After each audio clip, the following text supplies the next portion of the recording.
to come home to Forest Lawn. This is a cemetery podcast about one of the country's most iconic cemeteries, Forest Lawn Cemetery in Buffalo, New York. And we are going to take you behind the gates and answer a lot of questions that we've received about Forest Lawn. And also, hopefully, our listeners and viewers can start to have those conversations about making their own final plans, but also acknowledging and remembering the importance of the history at Buffalo's Forest Lawn Cemetery. And today I'm so pleased to welcome one of our own team members, our archivist, John Edens.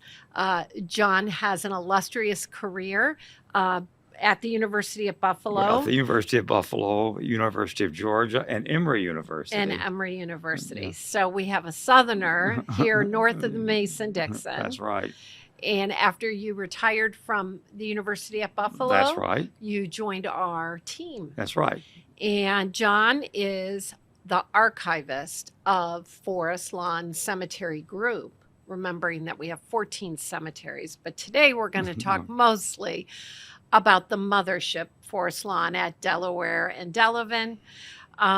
John, what does an archivist do at a cemetery? Okay. Well, at an historic cemetery like Forest Lawn, material is collected, it's organized, preserved, and made accessible for use by the public, by staff members. Obviously, the records are intended to last forever, to be there forever. And those records include the establishment of the cemetery in 1849, how the 269 acres were acquired, and it took about 50 years to do that, and how the grounds are maintained. Sections had to be laid out, trees planted, trees maintained, and all of this, is a continuing process. Records are created as we speak. Someone is being buried, someone's buying property.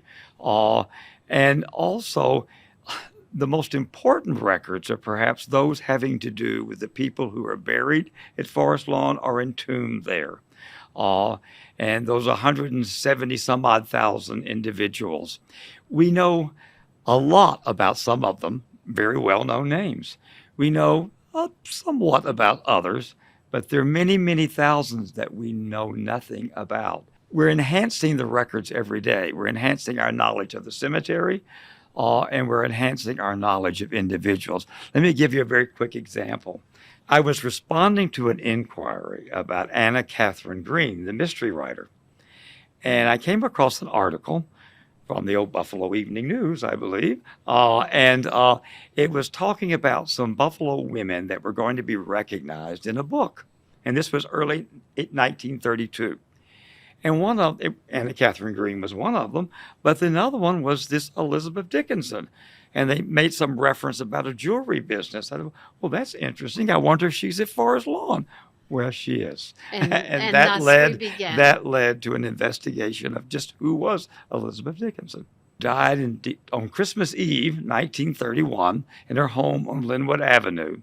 She was buried a few days later in the Dickinson plot in Section 8. That's what we knew about her. She was a widow, that's what we knew. Oh, there's a lot more to this woman. She came to Buffalo when she was 12 years old with her parents immigrating from Germany. When she was 18, 6 years later, she married a man named Thomas Dickinson, whose family had a jewelry store. In fact, the oldest jewelry store in Buffalo. She immediately got involved in this business, this young woman. And she had all these ideas. They expanded the business from her ideas. They had to move twice because they needed more space.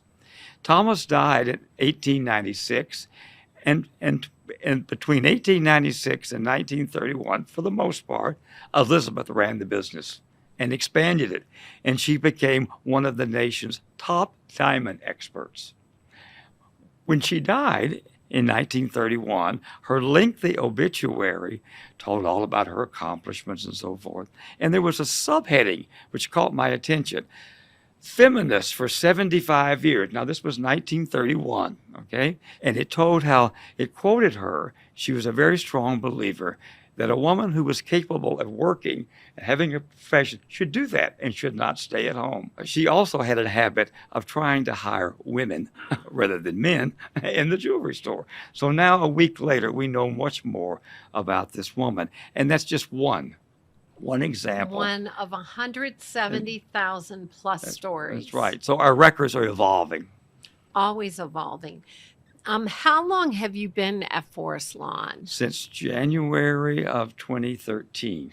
So, thinking back over the last 13 years, what condition were the archives in when you arrived? Okay, well, that's why I was hired. Okay, That's a to good take care of the records before we moved to the new Margaret L. Wendt Archive and Resource Center, which was to house the archives. The records pertaining to burials and lot ownership were good. Those were good. They were being maintained. They were used all the time.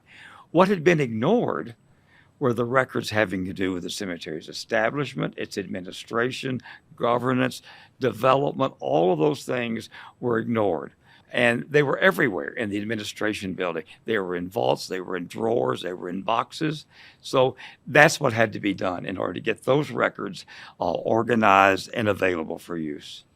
And they are now at the Margaret L. They Wendt are. Center and housed in really pretty pristine conditions. That's right. The archive area at the center is, a state-of-the-art facility. It has humidity and temperature control, compact shelving. All the records are housed in archival, quality boxes. And so those records will last, we think, forever. There you go.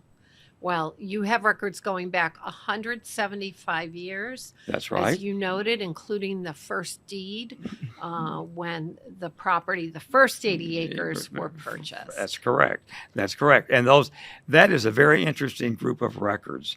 We have these individual purchase records for all the different parcels, and there were many parcels that now make up the cemetery. A lot of times it's how the seller to Forest Lawn had acquired the property as well. And then included in it is, how did this cemetery pay for this property?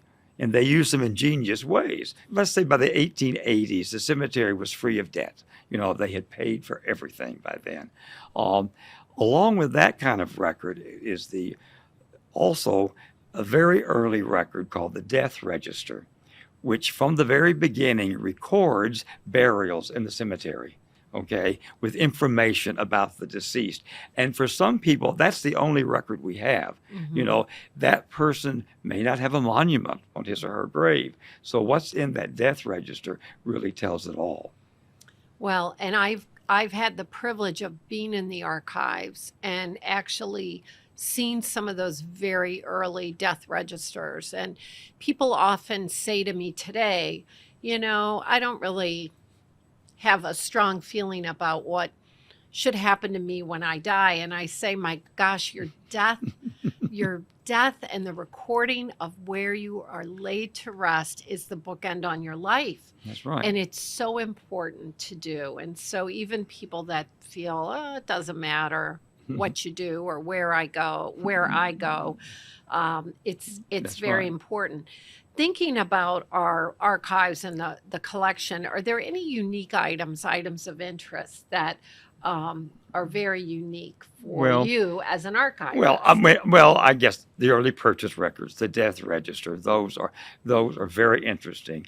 Also of great interest is a map, which frankly we did not know existed until a few years ago. And this map dates to 1855, and we now know that 400 copies of the map were printed and distributed to lot owners at the time, and they accompanied a book about Forest Lawn that was published in 1855. The only known copy is at the Buffalo History Museum, and when they discovered this a few years ago, I got a call, come over here. And so now we've gladly have a digital copy. And what is so important about that map is it confirms it establishes how the early years of the cemetery and how the cemetery was developed, and it corrects things that we thought, and those were not true. Now we know that those original 80 acres were very well developed by 1855, and we didn't realize that.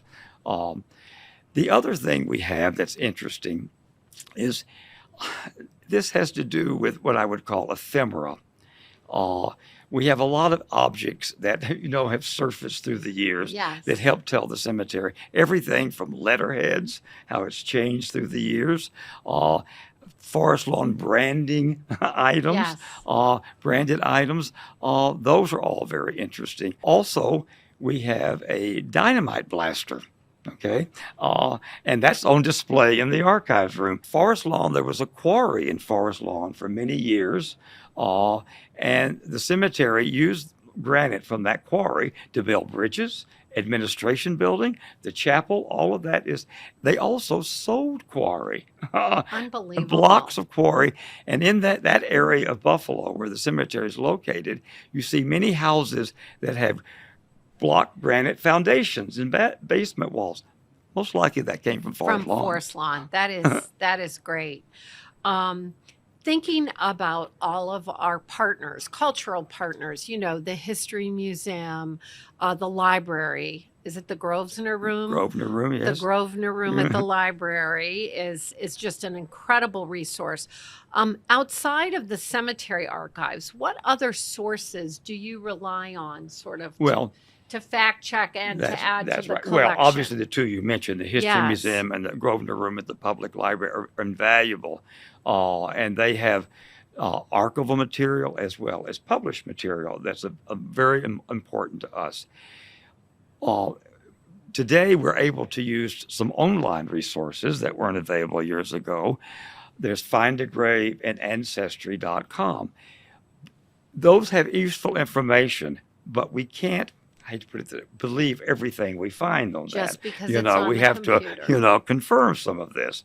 What we can believe, however, is another resource that's associated with Ancestry, and that's newspapers.com.